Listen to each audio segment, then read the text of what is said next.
Hello everybody and welcome to my 1500th video. My name is Flik and thank you for checking this out.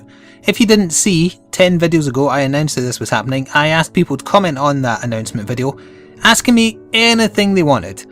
And I'm going to use this video as a chance to get back to all those questions I got. I expected about 10 to be honest, and it turns out I got over 40. So that probably means that this video is going to be a bit long. So, you know, if that's not your thing, I totally understand. It might be good background noise for you if you're grinding on an MMO or similar. It's up to you. If you don't stick around though, I will just get this out of the way first of all by saying thank you very much for sticking with my channel this long. Here's to a few more years of videos, at least, hopefully, fingers crossed, touch wood, etc. And just a very big thank you for sticking around. I do appreciate it. I appreciate every comment and thumbs up I get. It really helps. I am trying to make this what I do for a living, and any help you give me helps make that a reality, and I really do appreciate it. By the way, this is also going to be my first video with a new mic. I have a Blue Yeti mic. I've been meaning to get one for a while, and it was in the Amazon Black Friday sale and I couldn't resist. However, I was expecting it to come with a pop filter because I ordered it together. Sadly, it didn't arrive, so I'm going to be doing this video without a pop filter, so please excuse if I am popping peas all over the place. I did that on purpose, by the way. Anyway, we're going to jump straight into the questions so that this doesn't run on too long. But let's see what happens. Once again, thank you. So here we go, and I have the list of comments up in front of me. I've looked over them briefly now and then, but I haven't read most of them because I wanted all my reactions to be real and authentic. There's no difference between real and authentic. Ignore that. Redundancy, etc. So I've got them listed as earliest at the top, I think. No, newest first. Okay, I'm going to scroll down to the bottom of the list. You might hear my mouse scrolling, and then I'll work my way up. That makes the most sense. Okay, here we go. So the first question was from Josh Pollard, and he said, do you play on consoles like PS4 and Xbone? If so, what games? I do play on consoles, but I have no next-gen console yet. I was going to get a PS4 at launch, but the launch lineup was so bad. Honestly, there was nothing that jumped out as me as something I have to play. And most of the games that were launch games were on the PS3 anyway. I mean, it has some good indie games on it, I'll give it that for sure. But no. I will get a PS4 eventually. I'm planning on getting one around about March, I think. I mean, unless something comes out January, February that's like amazing, but I don't think it will. Xbone, I have absolutely no intention of getting one ever because of all the crap Microsoft has been pulling this year. So no, I would struggle to accept an Xbone if someone offered me one for free. If like some PR agency said, here's an Xbone, play it and review it, I would still struggle morally to be able to accept it because I hated all the things they've done with it. I mean, to be fair, the Xbone launch lineup had one game I was interested in, and that was Dead Rising 3. But it wasn't enough. It wasn't enticing enough to want the console that goes along with it. I'm recording this on the day where all the media is covering Microsoft's censoring of profanity on their video sharing service and whatnot, and whether or not they've been spying on Skype calls. They haven't, for the record. They don't spy on Skype. They just spy on everything else. So yeah, that's puts me off getting an Xbone even more. Oko Jamos. By the way, there's a lot of weird names here, so I'm going to butcher these. Hi Flik, which breed of dog do you have and what's its name?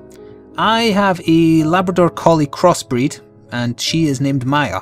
I can't remember how old she is. I think she's going to be, in fact it's her birthday next week, so she's either going to be turning 7 or turning 8. I think turning 7, but I could be wrong. I may also, for those of you not just listening to the video rather than watching it, I may put a little silent video and or picture of her here. Maya, do you have anything to say to YouTube? You don't seem to care. No? You've got enough to say when I'm trying to record something. You're just going to wander off, are you? Okay. I'll take that as a no comment then, shall I? Yeah, she's bored. You had your chance to be internet famous, Maya. You blew it. If you were a cat, this would get 1 million views. Maya. Hello. There we go, let's see if I get that timing right. So yeah, there you go. I'm sure you've heard her cameo on my video plenty of time. In fact, if she barks while I'm using this mic, you will hear her for sure because this thing picks up ridiculous amounts of sound. Compared to the ones I've been using anyway. Snowfall. Hi Flik, what do you think of the Kingdom Hearts story so far? And what do you want to come out of Kingdom Hearts 3 for both gameplay and story? I am a fan of the Kingdom Hearts games. Some more than others. I liked the first one a little bit, I liked the second one a lot. And then since then they've kind of been just hurrying the brand, haven't they? I liked Birth by Sleep, it was kind of okay. Dream Drop Distance I liked quite a lot. In fact, I think that was even better than Birth by Sleep. Dream Drop Distance is the one on the 3DS, for those who don't know, and getting all the names confused. And Birth by Sleep is the one that was exclusive to the PSP. The story has become ridiculously convoluted as a result of all the spin-off games though, and it's their own fault. They make it more convoluted with each one, and then they have to spend longer and longer trying to piece together this mess of a plot for people who are new to the series to try and introduce them. And the series has been going on for so many years, they have to keep in mind people jumping in far from the start. Although, saying that, they have recently released the HD remix of number 1 for PS3, and next year there's going to be a remix of number 2, so I recommend those. I definitely recommend them. A lot of people are put off, I think, by the Disney touch in the game, and the games rather, and I am as well to a certain extent. The exception being Nightmare Before Christmas. But what I would say is, keep in mind, although it's got the Disney thing, it's still a Japanese RPG, and it's a well-told one. It's got good characters, got a great battle system, which I hope remains in Kingdom Hearts 3 when it eventually comes out. I also hope that Kingdom Hearts 3 has closure. I think it's about time that they put this story to bed. It's been dragged on too long with all the spin-offs. Another thing actually about the Kingdom Hearts story, I know there's a divided opinion about whether or not there's this subtext to the plot where there's an underlying theme of depression regarding Sora, the main character. I know people get laughed at for saying that, but I agree. I think there is a very, very, very, very subtle undertone of sadness in the plot, deliberately so. But because of the Disney stuff and because they have to consider children, it's buried.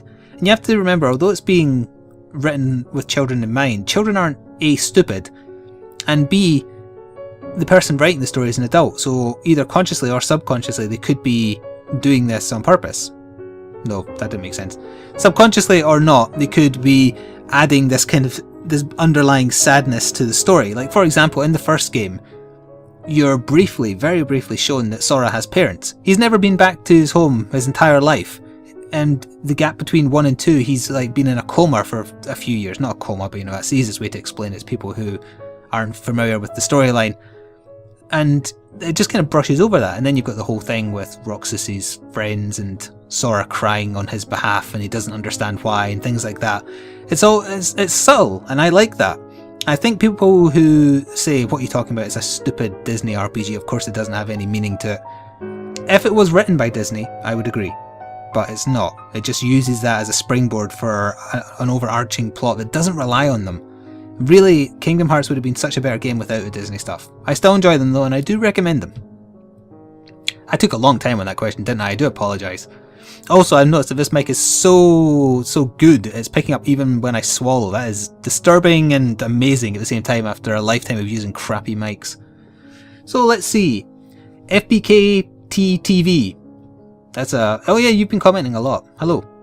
What sort of recreational activities are you into? Buying new microphones, apparently. What else do I do? I walk my dog. I play Warhammer 40k, the tabletop board game by Games Workshop. I also play bass guitar. I taught myself to play it when I was younger. I'm not very good at it, but I'm self-taught and I can play guitar, normal guitar, a little bit as a result. Anyone who's interested in learning to play an instrument, do check out the Rocksmith, the Rocksmith games.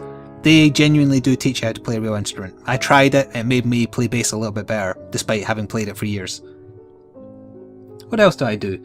I'm a very boring person. I mean, I game recreationally as well, but that's kind of also what I do for a living right now, so I don't know if that counts, but I play stuff on my own time that I wouldn't make videos of, like say, or not make videos of possibly because I can't, like say for example 3DS games or PSV games I should say. But yeah, I play plenty of games. I play lots of indie games that have kind of emailed me to try and get me to do a video for my Let's Look At series. I don't do videos on them all, but I do play them all. So I can't think of anything else I do, really. Yeah, gaming is mostly the main thing. So let's see. Marco Pieri 91, again someone else I recognise as a long time commenter, thank you for sticking around so long. And he says, "Whoa, Flik 1500. It's been a while since I started following you, but not from the start. I could go with the classic questions about why and how you started doing this, but there's something more interesting to me. After so many years, how did YouTube change for you? In brackets, basically what YouTube means to you in your life. Do you prefer it right now or back in the days where your category was not so overfilled? Well, back in the day, like even in 2010, that's when my channel got really popular. Having the ability to record consoles in HD was rare in 2010. That was only 3 years ago. And Hauppauge was out, which is one of the main things people use, although there's far more variety now. But back then it was pretty much just the Hauppauge. There was devices that could do SD capture, and I used one of them for a while. And it was such a revelation when I got the Hauppauge. And I was like, yes, I'm one of those people who can record in HD. And it helped. It really helped. And back then, like he was saying in his question there were so few people covering gaming. It was ridiculous. It was a very unutilized area of YouTube. Of course, now it's basically the biggest. I mean, the top 10 people, channels on YouTube, subscriber-wise, a lot of them are gaming related. In fact, the #1 placement is gaming related. It's PewDiePie, for those who don't know. So yeah, it's a problem and a nice thing that gaming is now so popular on YouTube, but it's really hard to get a break, even if you're already established like I have been. So it has changed a lot over the years. Some of it is better. I think they're a bit more understanding when it comes to gaming, but the area of gaming on the internet is still such a widely debated topic about what's legal and what isn't. And the bottom line is, it is and isn't. It's like Schrodinger's cat. Until the laws change, it both is legal and isn't. And, you know, any day now, there could be some case that settles it in stone and then just instantly kills the internet video gaming market. It'd be interesting if that happened, although I certainly wouldn't hope so. Changes wise, I mostly hate every change that Google's made to YouTube. In terms of layout, the change prior to the current one, channel wise, I really hated. But this new channel, I was actually totally okay with. The one channel design, the ability to make a channel trailer, the free promotion for partners, that's all really good. I think it's like they're trying to soften the blow of forcing you to use Google+, which is worse than Hitler. So yeah, it's been a mixed bag as far as how YouTube has changed over the years. And what does it mean to me? Well, I started it as a hobby and I got addicted to video making, so it was really just a hobby, and then slowly I became pretty much a main part of my life, and then eventually I got the opportunity to partner, not with Polaris at the time, it was actually Curse Network I was with first, after doing a lot of debating, because I remember a long time ago, in one of the earliest podcasts actually, you can go back and hear me say it, I remember specifically stating that I would never put adverts on my videos, and that I was being exceptionally naive when I said that. I might go into more detail later about why I was, depending on what other people ask. I don't want to spend too much time on each question because I get the feeling that some might overlap. So let's move on to Arlevant Wolf, and then I'll probably have to take a little break to let my sister's dog go, because I'm dog sitting today. I'm amazed they haven't made a noise yet. Dear Flik, I'm now an agony ant in a magazine. How long have you been gaming? Has it always been on PC? And my last question, what kind of dog is it that you own? Thanks for all the vids. I haven't been here that long and I enjoy what I see. Well, thank you very much, first of all. I already answered, though I'll answer again. Maya, my dog, is a Labrador Collie Cross. What else did you ask? Has it always been on PC? No. My very first gaming experience was on the Atari, and I was very young. I must have been... what year did the Atari come out? Pre-10 years old, I would say. And then I got I didn't get, but I played on a friend's Commodore 64 after that, and then we moved on to PC a little bit. But then of course you've got things like the NES, and then the SNES, and Mega Drive, etc. So I've been gaming all my life, put it that way. PC gaming wise, actually, I must say, I was far more into the console. After the kind of Commodore era, there was a little bit of PC, and then the NES came out and the SNES, etc. That's when I went almost pure console. It's only, say, in the last 10 years or so that I went back to PC gaming, because I thought consoles were better. I don't now, though. But that doesn't mean I think PC is the master race. I hate people who are like that. Did I answer all your questions there? How long have I been gaming? Yes, I think I did. Good. Oh, here we have a question from someone I know next as I scroll up a little bit. A travelling salesman I'm pretty sure you mentioned working for Critical Gamer, so how much do you do for them? Does that still take up most of your time, or is YouTube your main project now? YouTube is most certainly my main priority now, everything to do with YouTube. Which will be the end of me or the building of me. I don't know if that's a saying, but I'm going to start making it one now. I didn't work for Critical Gamer, it's always been a voluntary position. I don't get paid for anything I do for them, but I do or did get review copies, and I was very grateful. It was about, yeah, it must have been about late 2009 I applied to Critical Gamer because I decided I really like making video gaming related content, but I'm more of a writer than a performer, and I'll touch on that subject again later on as well. So I started looking around for reasonably new British-based gaming websites, and I just applied, and they wanted a test article and a test review. So I gave them a review I did of Arkham Asylum, which won me an award, by the way. Not with them, with a website prior. It got me a free game. And an article I wrote on why people shouldn't pay the increased RRP for Call of Duty games. And they shouldn't. They never should. And I got the position, and they let me in and almost gave me a review copy straight away. And that went on for a couple of years where I was regularly reviewing and writing opinion pieces, although then I started doing a podcast with Blighty, the Brain Go Hearty podcast. And I stopped doing opinion pieces for Critical Gamer then because I was basically sharing my opinions live. And then when YouTube became my main focus, I couldn't really have the time to do many written pieces for them. So now I pass on some indie devs to them that contact me directly. And every year I do E3 coverage for them. I do sarcastic write-ups of each of the main conferences, so like Sony's, Nintendo's, well not Nintendo's anymore, but Microsoft, EA, Ubisoft, etc. So that's pretty much all I do for them currently. I try and involve myself, but I honestly don't have the time, and it is a shame. Still, if anyone in the UK, or even outside the UK actually, is looking for a place to start, you would possibly be welcome there. You can apply from their website, criticalgamer.co.uk. And I think that answers your question, Philsman. Yes, it did. Okay, I'm going to pause here to take a break. It'll seem like just a second for you, but trust me, it'll be a few minutes. That'll teach me. I keep on forgetting that Google Plus comments now have that read more button. There was actually a second part to Travelling Philsman's question. Oh, and a third part. Whoops, my bad. Well, here we go. His second part of his question. If you somehow found yourself stranded on an uninhabited island, in brackets or Paisley, and you only had one video game, one album, and one film, and presumably a source of electricity, a console and a TV and a DVD player, to pass the time, what would they be? Xenogears... album. One album. I don't know music. I can't pick one album. Imaginarium. One film, Nightmare Before Christmas. And then his final question, what is the airspeed velocity of an African swallow? It depends whether or not it's unladen. Also, isn't it a bit redundant saying this an African swallow? What difference does that make? Graggle, which is a fantastic name, asks, what type of dog? Jesus though, you upload a lot. I'd imagine making time for real life commitments must take a hit every now and then. Any comment on that? Well, I've already answered the dog part. I upload one video a day, and believe me, if my connection wasn't pants, because it's pants, it's actually literally a pair of pants, I have to put files into it and it flies out the window, I would probably upload 2 a day. I know some people who upload 3 or 4 videos a day. I would say 3 or 4 is pushing it. I think 2 or 3 max is the optimal level.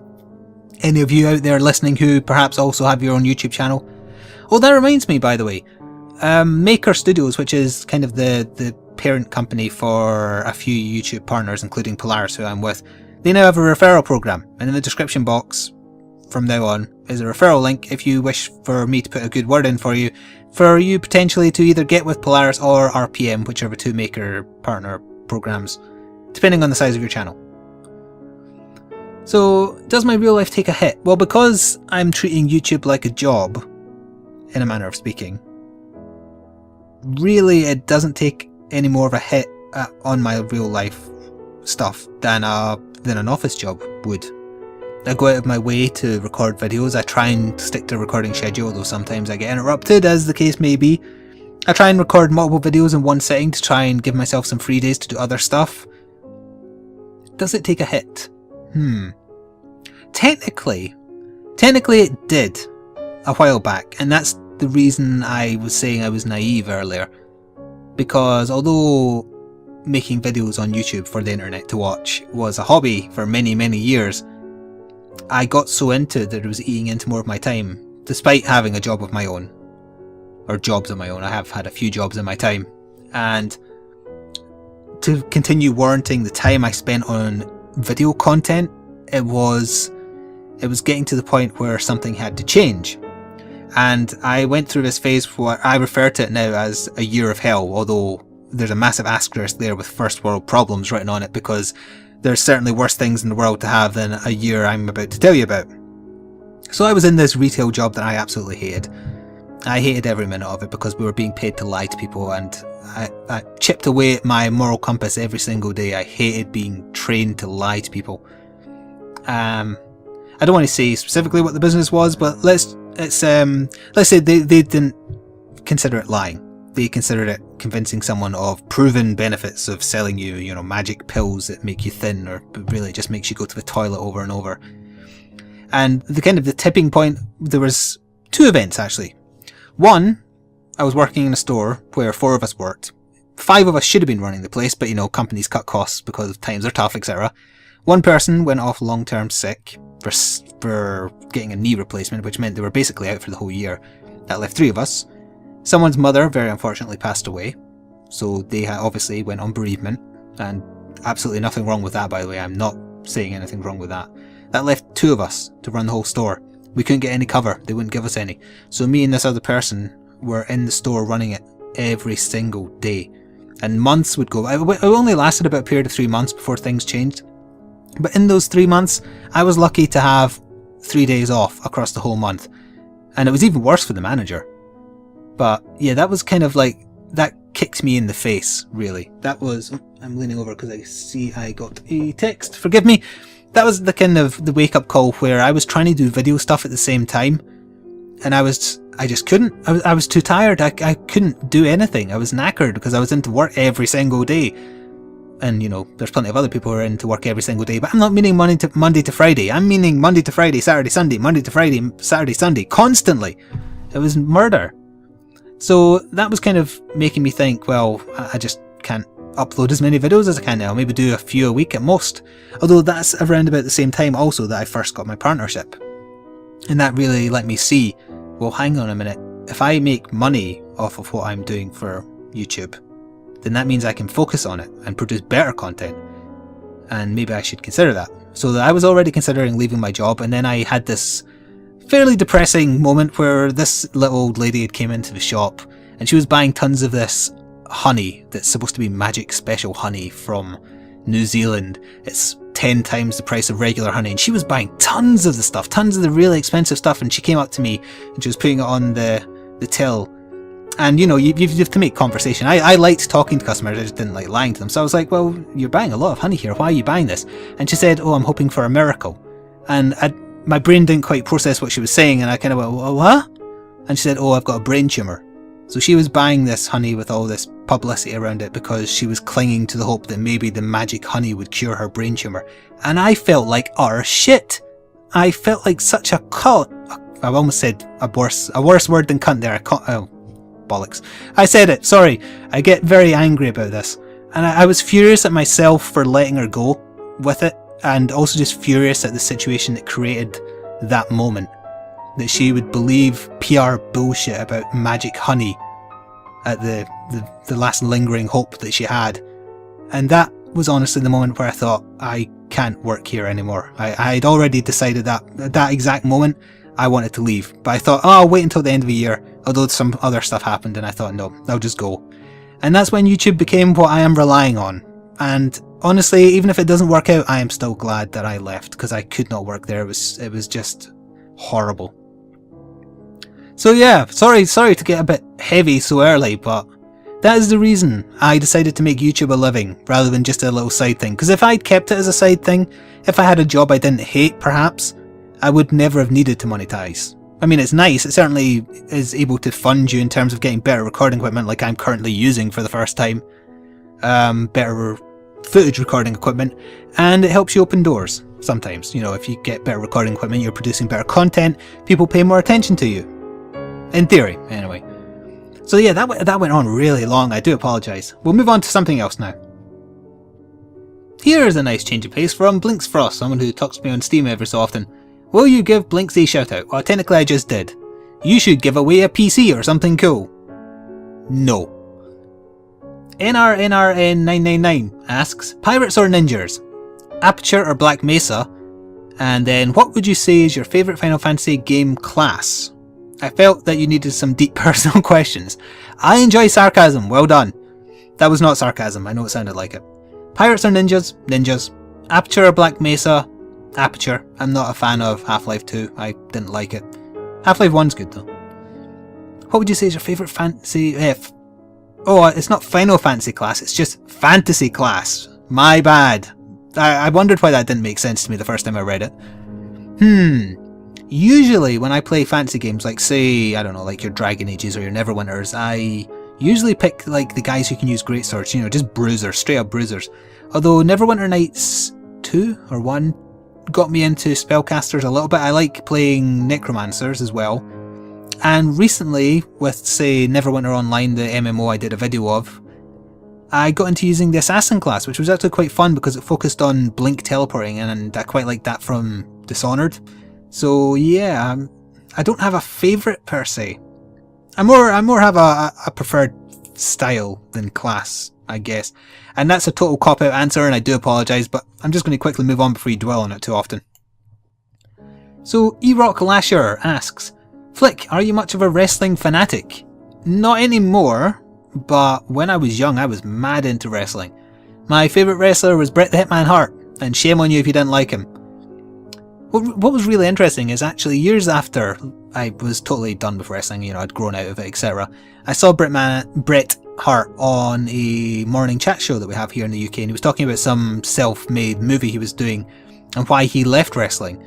And two things made him leave. One, what was his name? Ed McMahon? The guy who owns the WWF or whatever it's called now, set him up so he lost a fight he was supposed to win as far as the narrative goes, so Bret Hart punched him in the face and quit, which I found fantastic, although he broke his own hand with the impact of the punch, so that just shows how fake wrestling is. But the other thing was, I think he was having a match, you know, an orchestrated storyline match against Stone Cold Steve Austin, I think. I might be wrong about who he was fighting, whoever it was. And Bret Hart's opponent was supposed to be the villain, and everyone was supposed to be cheering for Bret Hart, and while they were fighting, he described this moment where he was kind of listening to the crowd, and they were cheering on Stone Cold beating him up. It was like there had been a paradigm shift, and people were rooting for the bad guy now rather than the good guy. And it's true. And I found that really interesting. I don't know whether it's a good thing or a bad thing, it's just a nice observation on our culture, really. So yes, I was into wrestling. Not anymore. I do find it interesting though, and I'm glad that it's still entertaining people, assuming you were asking because you're into it.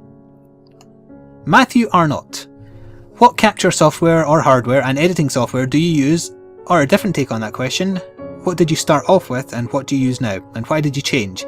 Well, like I was mentioning earlier, I started just doing standard definition videos on console games, and I used what was it called? A Dazzle Premium or a Dazzle Platinum or something like that.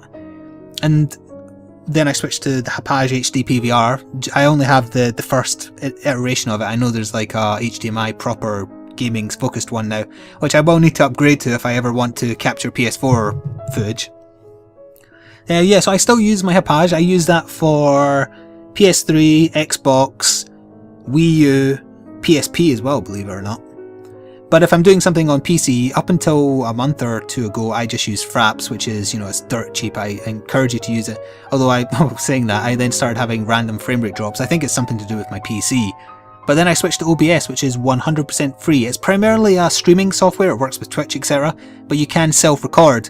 And I think the quality is good enough. It can do 720p really good. And if you've got a processor that can manage it, you can go up to 1080. The reason I don't, even though I've got an i7, which is pretty damn decent, is because of the file size and my crappy upload speed. Believe me, if I had a good connection, all my videos would be 1080 and they would look amazing. Also, I'd be live streaming. But, you know, such is. I think those are the only things I use. Software-wise, if you go back to the very first videos I uploaded myself, I probably used Windows Movie Maker.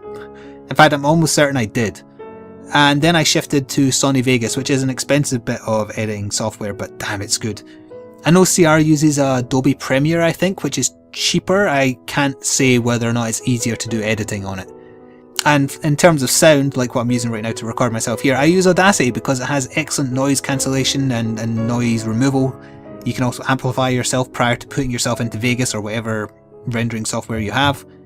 It's really good. I like it, and Audacity is free also, for those of you who don't know. I know that some other alternatives people use, DxTory is one of them, and Camtasia is another popular one. They are both pay for, I think. In fact, I think DxTory is free, but it's Japanese made, so some of the translations on how to use it are a bit dodgy. I think. I'm not 100% sure on that. Right, moving on. Raxan Rabi, or Rabe, forgive me if I pronounced your name wrong. Are you interested in playing other older games from older gen consoles? If yes, you should totally check out Dark Cloud 2, Dark Chronicle, and Where Did You Get Your Hands From? What? Where did you get your hands from? I've had these hands all my life. I'm pretty sure I was born with them, unless there's some disturbing surgery in my past I haven't heard about. Dark Cloud I played the first one of, and I liked it a lot. I'd never played the sequel though. So, I don't know about covering old games. There's this... If I was, like, say I had like 150,000 subscribers, I could play whatever the hell I wanted and it would get views. Unfortunately, I'm relatively small on YouTube, and because I'm trying to make a living of it, I have to consider, as depressing as it might sound, what the people want rather than what I want.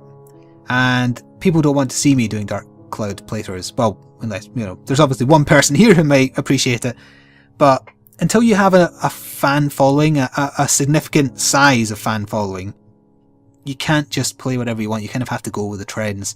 Thankfully, there's trends I'll ignore to my own detriment because I have standards. Like, I don't want to get into Call of Duty games. I did some zombies because Blighty tricked me into buying Black Ops 2. But even that, I got bored of really quickly. I do plan to play...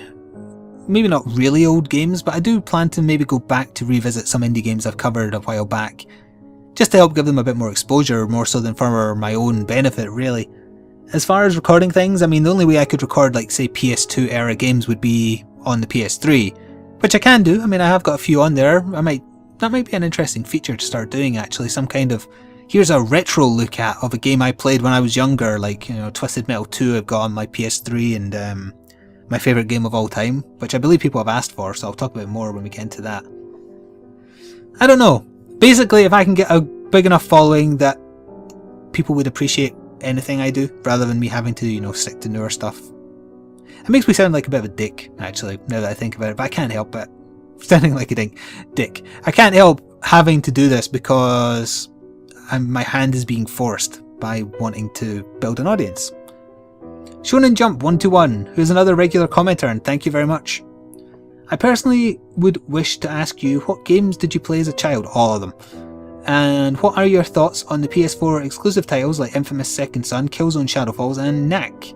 Will you be getting it? Your loyal subscriber Gabriel. Well, thank you, Gabriel, and also, once again, thank you for all the comments you leave. It is appreciated. Infamous Second Son, I'm fairly interested in. I think Troy Baker's voicing the character, right? He's everywhere right now. He's the new Nolan North. I like him though.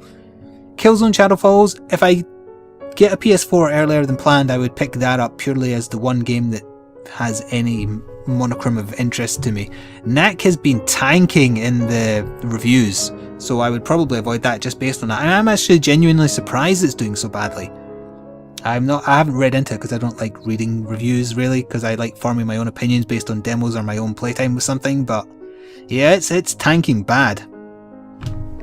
Infamous Second Son, I like the Infamous games, so I'd get it. I wouldn't buy a console for it, but I would get it. Kwiku Adieu, this is a long time emailer into our podcast.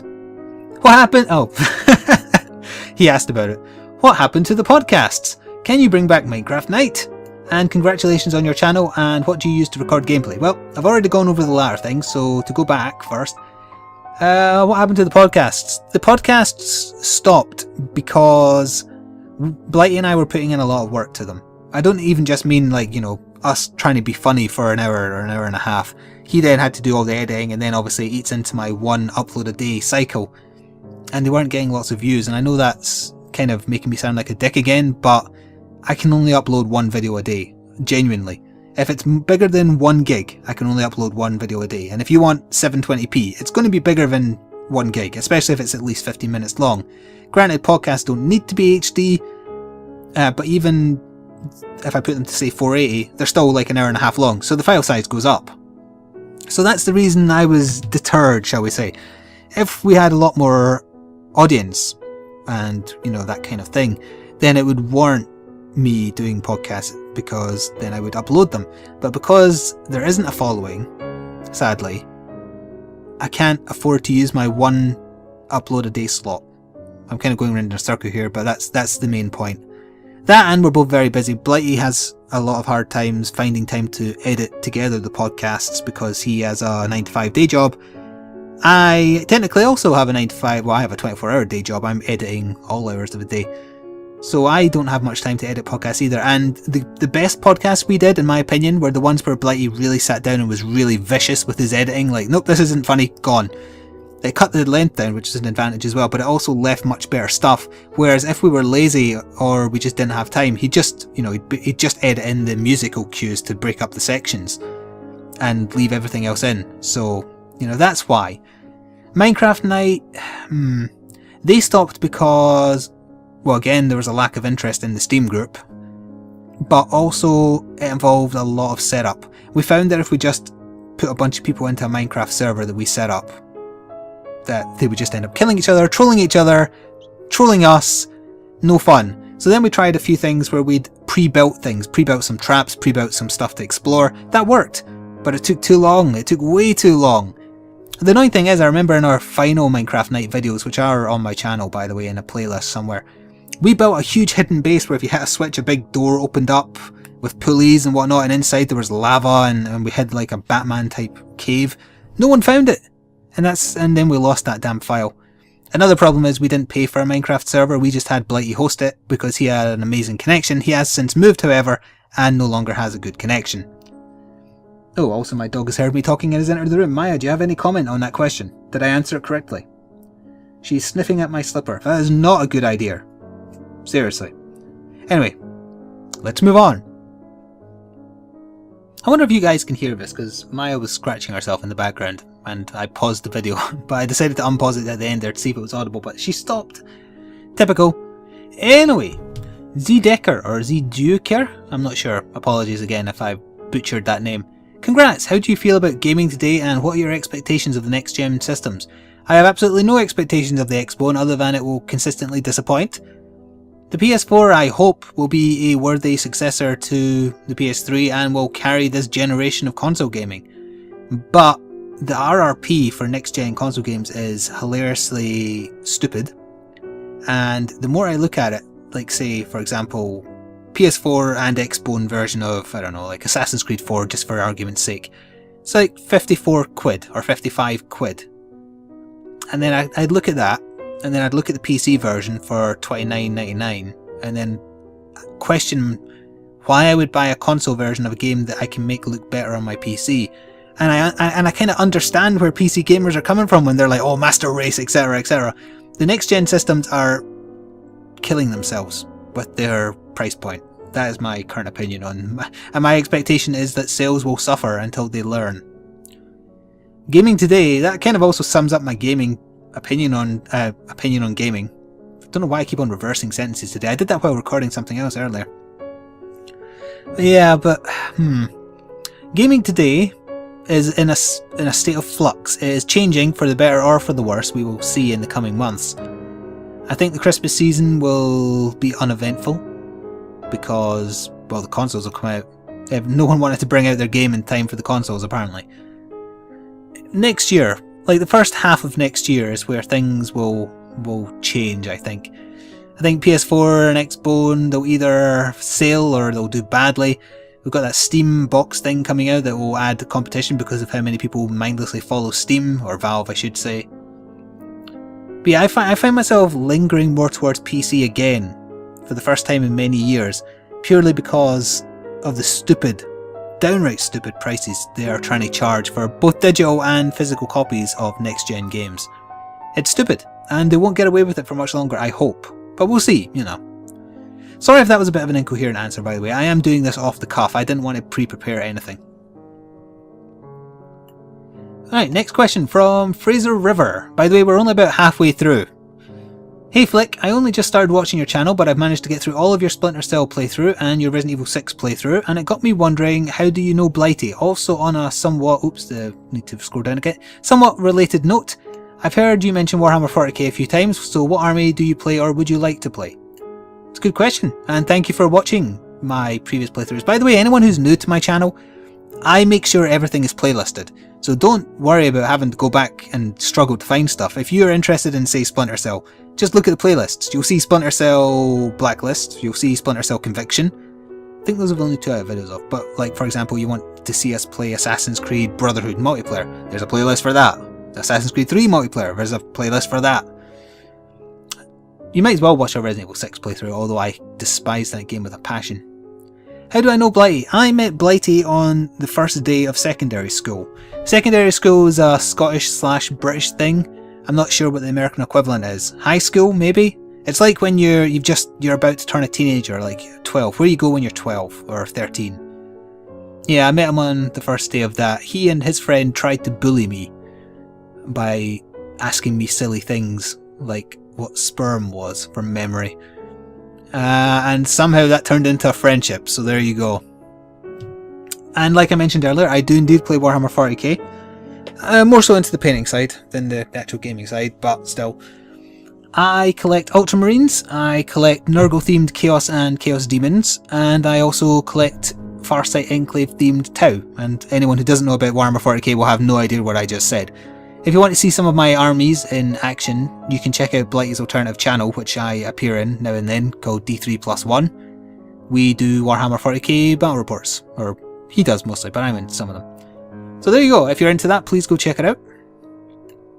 Next, Shadow Seraphim. Hey Flik, you have done a few collabs, yeah technically, before, but would you ever do collabs with your viewer? Just a wonder. Keep up the awesome videos, thank you very much.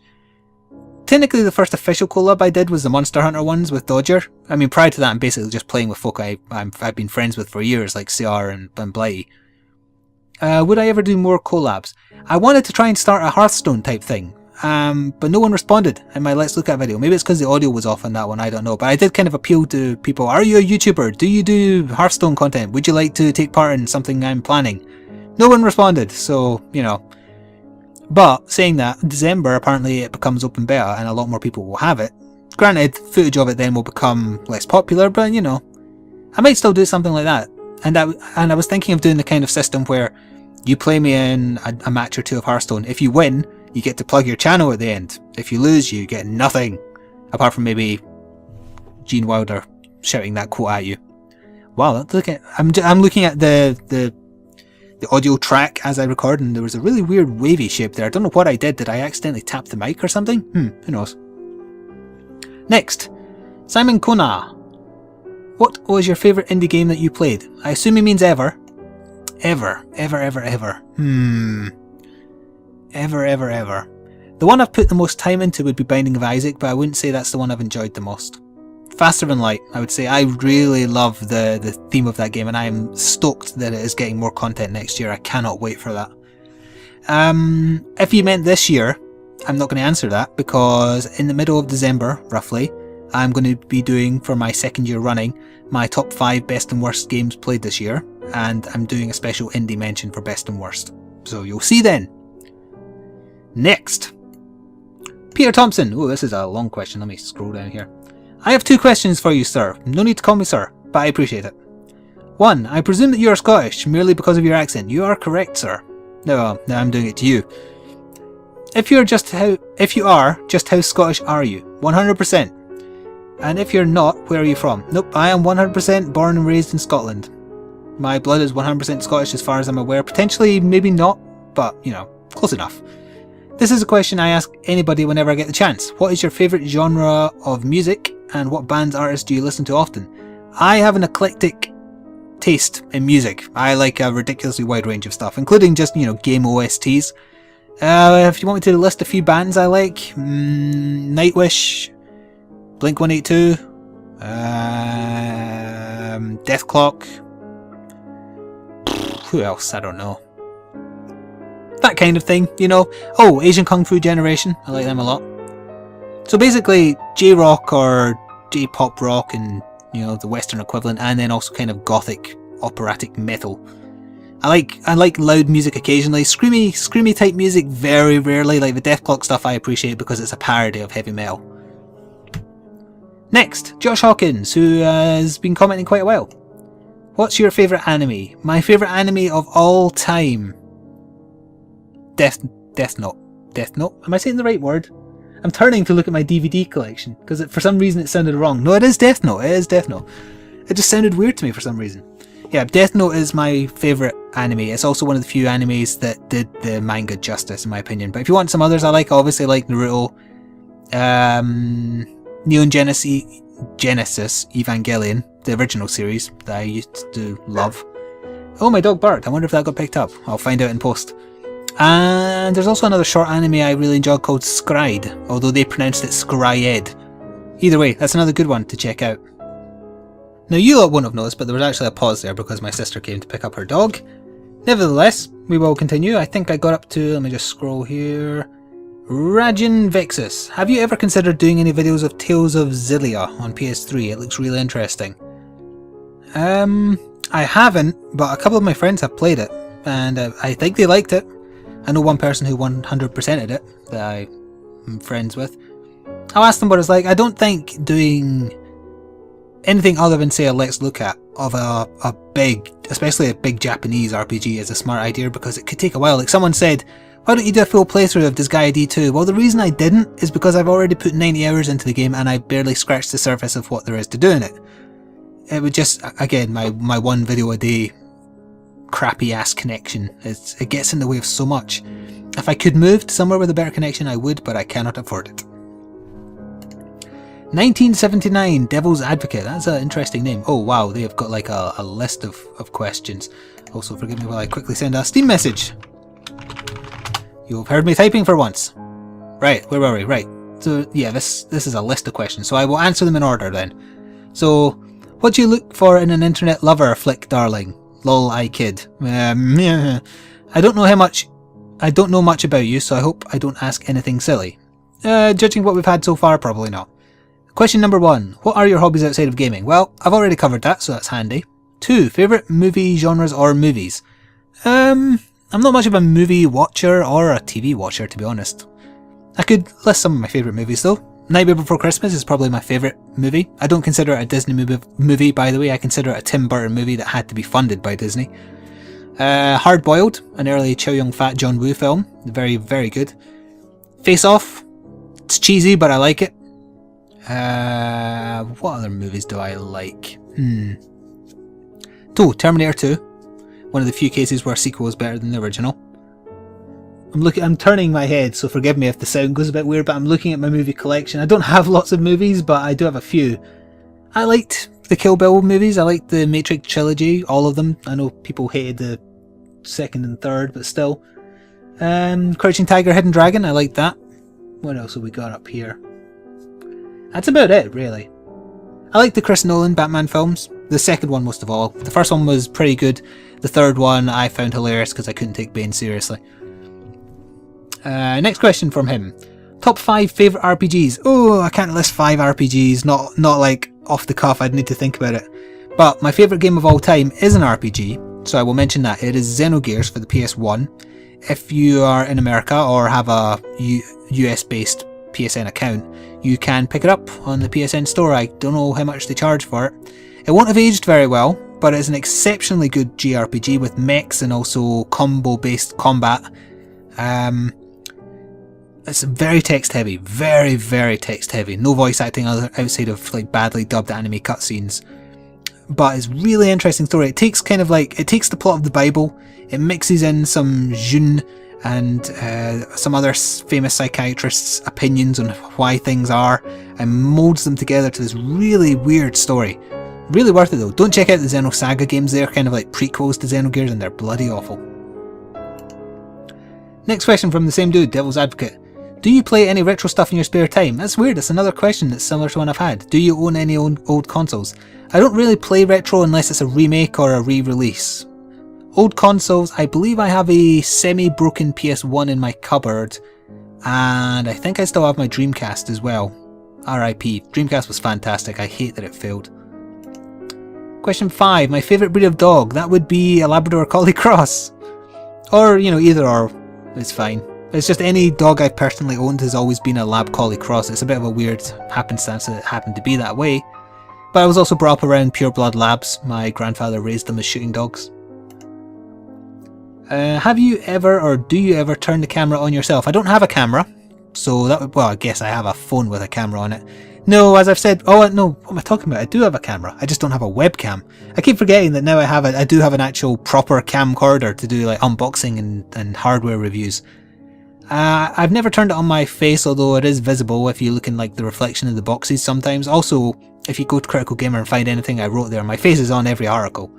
I don't like doing that though. I consider myself as having a face for radio. I prefer talking. In fact, for a long time I didn't even like talking on videos. This is very much like saying the last 2.5 years I've started talking on videos, and I noticed, because I'm, like I was saying earlier, I'm kind of starting to put together now my top 5 best and worst for this year's video, and it'll be added to a playlist next to last year's video, and it's going to be a really stark contrast between my tone, my quality, and just the manner I was speaking in last year compared to how it's going to be this year.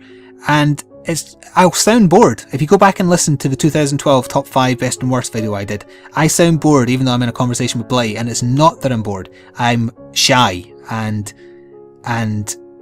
well, yeah, it's just basically shyness, and sort of I'm constantly trying to like work out what I'm saying before I say it, and now I'm more just say it, and if it sounds stupid, correct yourself or make a joke of it. And it's kind of getting over that hurdle of not being very good at social skills. And it's one of the nice things to come out of doing videos as kind of like trying to make it your main thing. It makes you come out of your shell a little bit. I mean, I'm still bloody awkward in public, but I'm a lot more forthcoming with my commentary on videos now than I used to be, and I hope that it's more entertaining as a result and doesn't sound forced, because believe me, it's not forced. It's just that I'm less shy about what I say now. It's kind of like just go with it, and as with everything, practice makes perfect. If you are a video maker who's trying to make it and you worry about your own commentary, don't try and force a particular style. Don't try and force it at all. Just practice. Just keep on practicing and you get better at it. Well, maybe it's not even that you get better at it, it's just you care less about not being good at it. That's what I would say about myself. I was so that's what I was the phrase I was trying to come up with earlier, self-conscious. I was self-conscious of everything I was doing and saying. And the reason a lot of my really early vids have no commentary at all is because I was worried people wouldn't understand my accent. Maybe they don't, maybe some people struggle. I can totally understand that, and that really put me off. I was like, oh, what if they don't understand? Or what if they make fun of me for sounding weird? Because how many Scottish people are there on YouTube? But of course now, these days, there's a million of them, but still. One last question from him. Oh wait, no.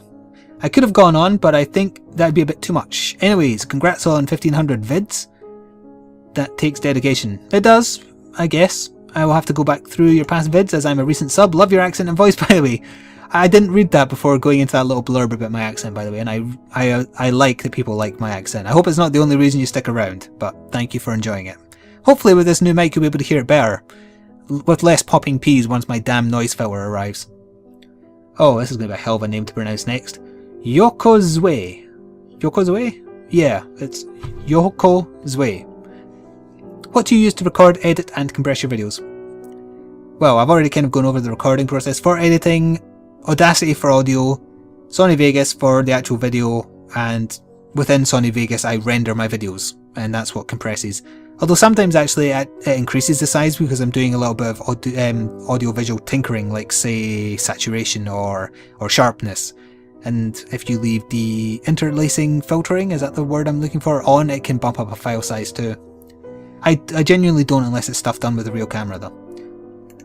Right, we're into like the final 10 questions or so now, I think. So we're at the final furlong, as they say.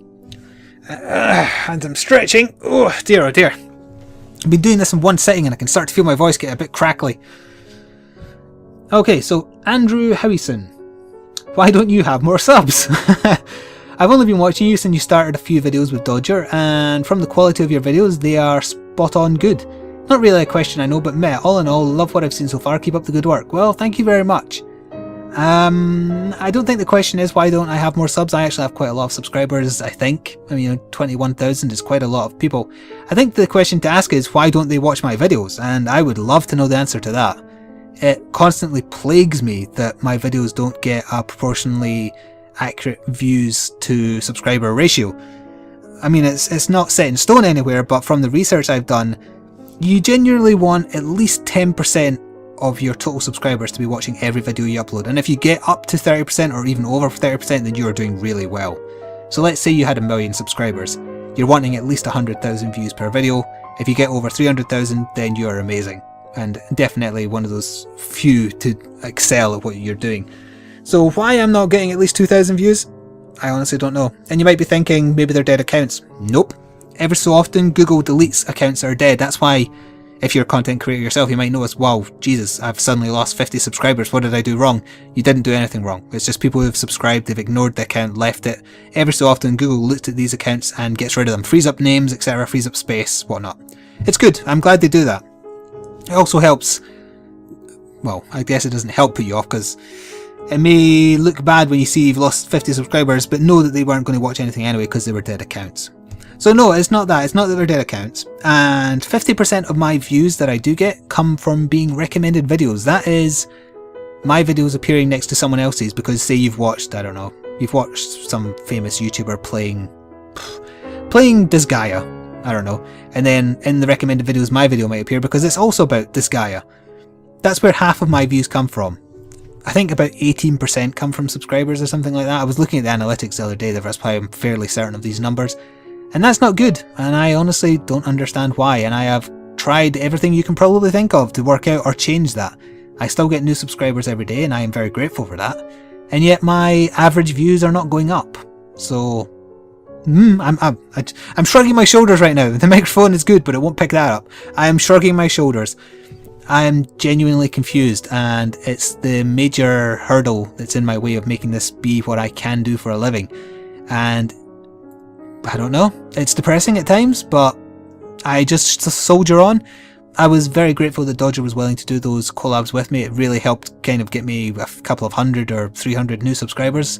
So if you're watching and listening to this as a result of that, I hope you stick around, and I would be very happy if you did. Also, if you have any advice on why the hell my subscribers aren't watching my videos, I think it's got something to do with my channel really took off in 2010. I got review copies of Dragon Ball Z, Raging Blast 2 and Naruto Ultimate Ninja Storm 2 early, thanks to Critical Gamer, and they had no embargoes, so I did video content on them. And as I said, back then not everybody had HD video capabilities. Fan sites picked up my videos and everything, so I got thousands of subscribers. And you might be thinking, well, that just means they don't watch because you're not doing anime videos. Nope, because 2 months ago, 3 months ago, when did it come out? No, maybe longer than that ago. Either way, but earlier in the year, Naruto Ninja Storm 3 came out. I did content on that. I did full playthrough. Did versus matches with Blighty. They got higher than my average, but nowhere near the same as those games from 2010. But I suppose the difference now is everybody and their uncle had the games as well. They can all do HD. Americans get games before the British, sadly, unless I can secure review copies, which I can't do as easily anymore because I can't find the time to write for Critical Gamer. So it feels like at times everything conspires against you, and I understand other YouTubers that feel that way as well. I think my case is a really bad example, really, or a good example of things going badly. And I hope it picks up. I really do, because otherwise I will have to rethink how much time I invest in this, how much time and money, and that will. It's kind of like a catch-22. If I am forced to do that, the channel will just stagnate, and it kind of is already. I hope that changes though. You know, here's to 2014 being the year that Flik gets known on YouTube for being good. Hopefully. Anyway, so thank you for the question though. Archon91, or Archon, my mistake. Hello Flik, you said that being a YouTuber is practically your job at the moment. Yes, I did. So my question, I have to scroll down. My question is, do you consider being a YouTuber your favourite dream job, and what is the reason you became one in the first place? Well, I've kind of already covered that, but my dream job was to be a gaming journalist, which is why I started applying to sites like Critical Gamer. I wanted to get in at that level. I didn't want to join a company that, you know, like say working for a company. I wanted to be outside of the game companies but reporting on them and getting the ability to express my opinion on things that happen as well. And I mean, I was always making videos as well, but I never really thought about using the videos as that kind of thing. I thought, oh, I'll just upload myself playing games every so often, you know. I didn't think of it as a form of educational entertainment, is how I would classify what I do. I don't think I'm funny enough to be classed as purely entertainment, and I do like to think that I impart knowledge on people as well about how a game I'm covering plays, for example. But it is practically my job, and I would love if I could carry on doing this as a day job. I mean, why wouldn't you? You get to play games for a living. But it's a common misconception that you do nothing in this job. Just as an example, to keep up with the Monster Hunter content, I am grinding away to make sure I have new things to talk about, new armor to show off, new monsters to hunt. This Gaia, I am grinding away levels so that I can take on the content in post-game to do videos on that. What other examples? The editing process. Editing isn't too bad once you get used to it, and once you get into a rhythm, I can edit together a video fairly easily. I have kind of like preset framings, preset settings to apply to a video to make the picture a bit crisper, etc. Audio wise, I know exactly where to click on Audacity, etc. So you get into a rhythm that makes it easier, but when you're first learning all that stuff, it takes a while. And then of course the rendering process for a video takes a while. Granted, you can do other things while that's doing that. But yeah, there is work involved in this. This is not sit on your arse and doing nothing. This is sit on your arse and do things that are more exciting than, say, working in an office or working in a retail shop. But it is work. At least I like to think so. You are free to disagree if you want.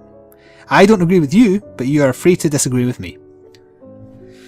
So let's move on, shall we? We're into the last few. Here we are. Yarik Winmai. Woo, congratulations! Let's see, who is or was your biggest in-game character NPC crush? If they could make a movie based on any game, which do you think they should use? And which actors, also forgive me, I'm going to be opening a can as I read this out, should play which parts? Is there any special meaning behind the name of your dog?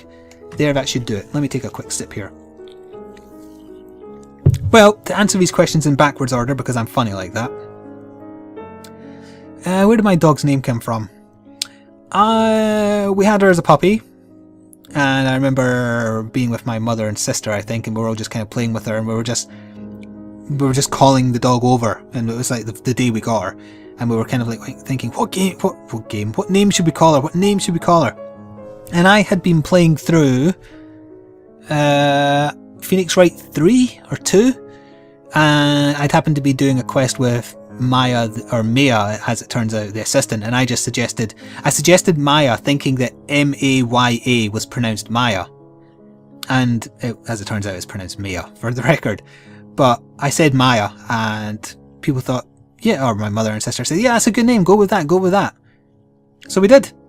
And obviously the spelling isn't M-A-Y-A, it's M-I-A, but yeah, that's where Maya came from. Did I just say that spelling correctly? I think I did. Sorry, I'm scrolling back because I'm answering the question in reverse order, as I said, so I've kind of screwed myself over here. What movie do I think they should make a game of? Well, I mentioned Hard Boiled earlier, but there's already been a game based on Hard Boiled. It was called Stranglehold, and it was a direct sequel. Pardon me, I'm burping. Excuse me. And it wasn't very good. I don't really know what game should be made into a movie. I think the two mediums should stay apart, really. But if I had to pick one, I'm tapping my fingers on my mouse. I do that when I'm thinking. I just realised that's going to be picked up by the mic, you idiot. Don't do that. I'd quite like to see an Uncharted film. I think that would be quite funny. Or The Last of Us. I think that would make a good film if they did it tastefully and kept the overall dark tones intact and didn't make it into some shitty action movie. And what else did you ask? Reading in reverse order again. Where are we? Who was my biggest in-game character NPC crush? Didn't have one. I suppose everybody had a thing for Lara Croft's triangle boobies when you played the first Tomb Raider as a kid, didn't you? So I'll go with that. Doomsday428, good Rory. Hello, so here's one of my questions. Who would win and why? A mechanized doom chicken, which is human-sized, or a legion of interdimensional zebras from space?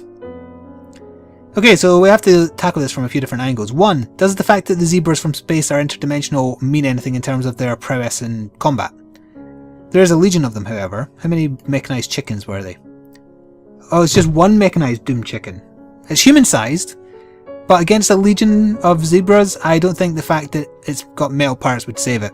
I mean, if you look at, say, a mecha and enemy within, it can take like a few hits. It wouldn't be able to take a legion of hits. The space zebras, who are interdimensional for no apparent reason, I'm sure would trample him to death after he maybe took a few of them with him. Also, yes, I do get that kind of question from him a lot in the podcast. Jaden Linder, all in capitals. Are you serious? How do you unlock Legendary Super Saiyan 3 Broly in Raging Blast 2? I really hope this is a take the piss comment, because if it isn't, I'm going to headbutt the microphone. Please tell me this was sarcasm. I don't remember. I played the game 3 years ago. Let's just say story mode and hope that I'm right. Maybe that's a glaring representation of what's wrong with my channel. Tohami Wabi. That's quite a good name once you realise how it's pronounced. Hi Flik, been a subscriber on a different account since 2010 and I'm still loving your videos. I thought I'd ask you something no one else has. Will Blighty ever upload again? I used to really like his Skyrim videos, but he just seemed to stop uploading to his channel partway through Resident Evil 6. Did the bears at Capcom finally get him? Well, I think I briefly mentioned earlier that Blighty moved house, and he moved to an area that doesn't have as good a connection as he used to have.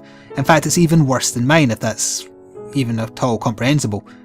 So, the reason he stopped doing that is because gaming videos are big in size. He can't even manage one video a day, and he's working Monday to Friday, so he doesn't have time to do gaming videos. If you didn't catch the rest of the Resident Evil 6 playthrough, it's all on my channel as well, so you can watch it all there for whatever reason if you wanted to. It's a terrible game though. Yeah, he does technically still upload though, as I was saying. He runs D3+1, so youtube.com/D3+1. The plus is actually written out, it's not a plus symbol. So that's what he's doing now. Once every couple of weeks he uploads a Warhammer 40k battle report. Some of them I am in, some of them I am not. So that's why he's kind of neglecting. His plan, as far as I'm aware, is that once he gets access to a better connection again, because his area is going to be upgraded probably, mine isn't by the way, he's going to start streaming on Twitch like CR is, and then just do VODs to that so that he can keep on uploading Warhammer battle reports, but also still do gaming content on his Blighty Warrior YouTube channel. I don't know if that's changed or not, I haven't asked, but that's the plan. Hopefully until then I will be able to bridge the gap for you. And thank you for the question. Babab B. That's a good name. Hello Sir Flik. I wonder if that's a reference to Suikoden, which is where I get my name from by the way. I've got a couple of questions for you. How did you meet Blighty and CR? Well, I've already answered how I met Blighty. CR, I can't actually remember who introduced us, but I met him through a forum that a friend of, a kind of mutual friend of our that we had when we were younger, called Gunsha. And we just met through that, I believe. Will you ever be doing more speedrunners with said Blighty and CR? Yes, we will, eventually, I think. We pretty much only focus on speedrunners when there's an event. That's kind of what I've been doing with it. CR occasionally streams it though, I think. They were really enjoyable, thank you. Are the podcasts delayed because Blighty is on vacation like he always is? No, sadly not. I've already gone over that. And will you guys ever invite more people to the podcast like CR? Oh yeah, that's right, we had CR on one of them. We also had Noodles McMuffin, rest in peace, on it once. Well, I don't think we're going to be doing more podcasts, unless we can think of a better way to do them, like a more bite-sized way so it wouldn't interrupt my one-day upload limit. We're open to suggestions on that, basically. How is it living in Scotland? If you like rain, it's a fantastic place to live. Is it a good place to go on vacation? If you like rain, it's a fantastic place to go on vacation. I hope you enjoy this YouTube thing. Greetings from Holland. I didn't know I had anybody in Holland watching my content. I am enjoying this YouTube thing and I hope it continues with all of your support. It will. Just remember to, always click the thumbs up button and comment. In case anybody's curious, the reason everybody, including me now, is saying that is because, along with how long you watch a video for now being massively important to search rankings, every interaction with the video counts. So every thumbs up and every comment adds to the interaction. Even every thumbs down adds to the positive interaction count. So that's why you might sometimes see really unpopular videos with really high search rankings. So yes, thank you for the comment, and hello from Scotland to Holland. I think I undersold Scotland there. We don't always have rain. It is cold and wet a lot of the time. It's a nice place. I like it. I live very rurally, which is why my connection is so bad. I am surrounded by hills and I love the scenery. I actually find visiting the city very uncomfortable. I am more at home in the countryside, I think. Not because I'm a bumpkin, but just because I don't like being around lots of people. Jonah Prins, and this is 4 questions from the end here. How do you feel about hitting 1500 videos? Satisfied. Happy. Also, I'm one of your newer followers and was wondering if you feel you've evolved over the years in quality and in which ways.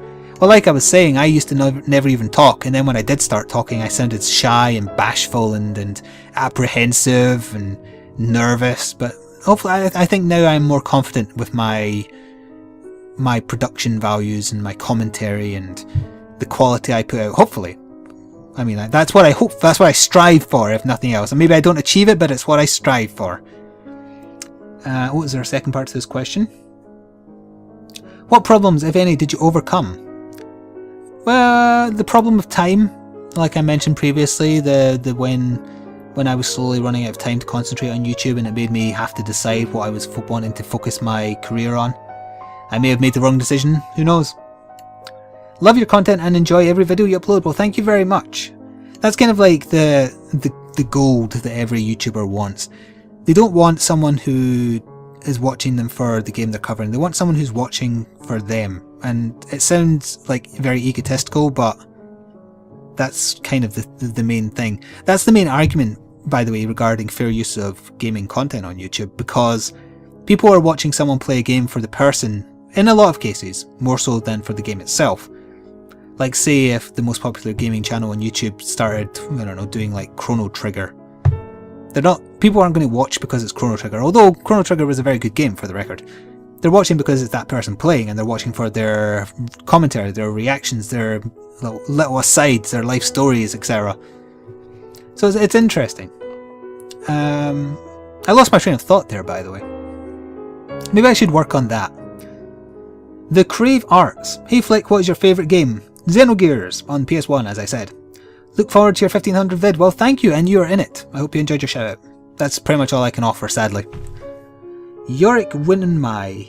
Oh, I was going to say this is a person who's asked questions before. I hope it's okay to ask more questions. Fair enough, I'll tackle them one at a time. Favourite beverage while gaming? I don't really have a favourite beverage. I'll get the word eventually. While gaming, can I say the beverage I'm about to take a sip from because my throat's sore? I am drinking Apple Tango, which I like quite a lot. I wouldn't say it's my main drink though. I quite like I like caffeine-free Pepsi, and I know it's weird, but I don't like having a lot of caffeine because I had a lot of trouble sleeping as a kid, or even in my teens as well, and I realised it's because of how much caffeine I had in my diet. So I tried to cut it out in as many places as possible to get a good night's sleep. Yeah, so thank you for your other question. Oh wait, there's more. My mistake. Favourite snack while gaming? Now that one I probably could answer. Pringles. I quite like Pringles. They're bloody addictive. They must have something in them. What is your favourite colour? I like red, and my favourite shade is black. Guillermo Dominguez. He has been commenting quite a lot recently on my videos, and I really do appreciate it. Thank you very much. What is your favourite RPG?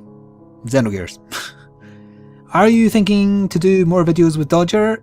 Buttbag specifically, loving your videos. In other words, are you planning to do more Monster Hunter videos with Dodger?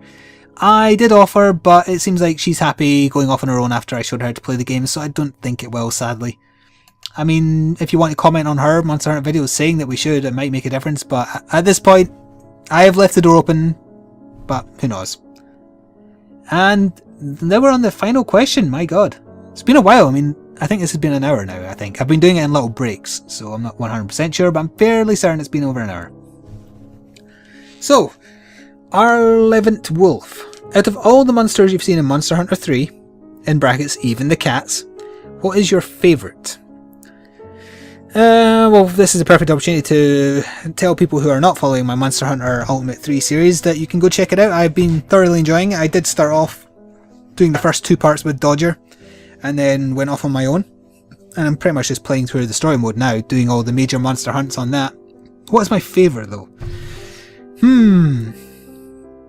I'm trying to think. I really liked the design of the Gooble or Gooblu. It's the underwater kind of, the one with the lamp on the front of it and a really big mouth. I haven't fought it on camera, but I like that one. I like the design. I liked how spooky the stage is that you fight it on. It's kind of like a night version, but with also kind of fog and stuff of the flooded forest. Who else? Monster design wise, the Lucaricrus has quite a good design. It's more like the weapons and the armor sets I'm into. I put like aesthetic value above stat value in terms of armors in games. I really struggle with wearing armor that looks bad, even if it has better stats. So I like the armor sets that the Lucaricrus gives you, and I don't know if I want to spoil this or not. No, maybe it's up before this. Spoiler maybe, but I have killed a Rathalos. I did it on camera. I think that video went up just before this one actually. If it didn't, then it goes up after this, and I do apologise for spoiling it. But since recording that, I went on to kill another 7 or so, and I finished the Rathalos set, and I like that set of armour as well. I also finished the flame katana that you get from it too, and that's alright. I like setting things on fire. That's kind of my thing. In games I like using lightning magic and fire magic. They see me well. And as of me recording this, that is the final question. I am going to refresh the page, however, on the off chance there has been another question. I don't think there will be, but, you know. By the way, if you commented on my Duramboros Monster Hunter video with a question, I do apologise, because I realised too late that in that video I mentioned go to the announcement video and ask me a question and I'll answer it on my 1500 video. But I'm recording this prior to that going live, so I will answer you on the actual video that you commented on rather than here, because I've run out of time. I had to record this today because I'm busy the rest of the week doing other stuff. I'm also going to have to do the voice work for my top 5 best and worst, as I said. By the way, I'm handling all that stuff now because I looked at the release schedule between now and January 1st. There's nothing I'm interested in at all. So I pretty much decided. I've already got putting my kind of points together for what I've picked. So yeah, that's something to look forward to. And as we finish here, I will finish as I started, really, by saying thank you very much for sticking around. Whether you have been watching my videos for years or just a few months or a month or even a day, I really appreciate it. I know I always say that and I can't think of a better way to say it, which is why I always say that, but you're helping me do something that I love as a day job, and that means a lot to me. I mean, imagine you being in that same position, whatever your dream job is, and other people helping making it possible. You're obviously indebted to those people, so I am trying to put out a superior product as part way of a down payment on a thank you to everybody. I will try and think of other ways in the future. I mean, I hope that one day if my connection is able to get better and I can put out more content, that's another way of thanking you. If I can live stream, that'll be another way to thank you, because I'll be able to do giveaways live. I can't think of any other way, really. I'm open to suggestions. But yeah, that's just what I want to end on here. 1500 videos in. I am very thankful that I was able to get this far, and I hope to do another 1500. We shall certainly see. Anyway, I'm going to finish off now like I do in every single video, because this is kind of my thing. It's what I say in real life, it's what I say to people I chat to. Thank you for watching. Ta-ta for now.